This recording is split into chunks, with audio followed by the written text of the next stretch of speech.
સુરતના અડાજણ વિસ્તારમાં 30 વર્ષ જૂના જનકપુરી એપાર્ટમેન્ટનો સ્લેબ ધરાશાયી થતાં લોકોના જીવ તાળવે ચોંટ્યા હતા। સ્લેબ પડતા બાજુની પ્રતીક્ષા રો હાઉસ સોસાયટીના સ્થાનિકોમાં ભયનો માહોલ જોવા મળ્યો હતો। આ તકે સ્થાનિકો દ્વારા જણાવવામાં આવ્યું હતું કે બાજુમાં જ અન્ય એપાર્ટમેન્ટ પણ ખૂબ જ જર્જરિત હાલતમાં છે।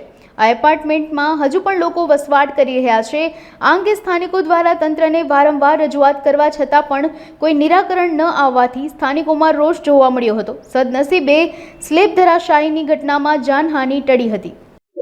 मेरा नाम अमीषा बामन है, प्रतीक्षा हाउस 28 नंबर।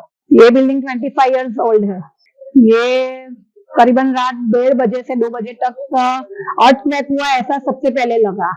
फिर बाद में हमने देखा तो ये तो बिल्डिंग ब्लॉक हो गई है।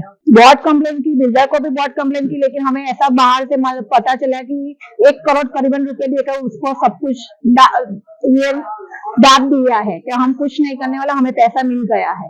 करीबन बहुत लोगों की जान हानि हो सकती है, क्योंकि ये जो वो सिटिंग एरिया है वहाँ पे सीनियर सिटीजन, बच्चे लोग, ये हमारी बाई लोग सब इधर काम कर रहे हैं और ये घर में ओनली सिर्फ लेडीज ही रहती है और सब लेडीज जॉब कर रही है। ओनली 82 इयर्स बाई घर में रहते हैं।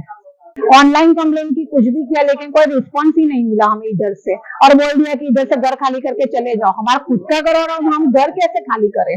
अपार्टमेंट वाले कॉन्ट्रैक्ट जिसने लिया वो बोले कि घर खाली करके चले जाओ आप। हाँ, ये बिल्डिंग तो खाली है, लेकिन उसके बाजू के बिल्डिंग में 3 माले पे सब लोग रहते हैं, उसको जरा भी जान आने की नहीं पड़ी।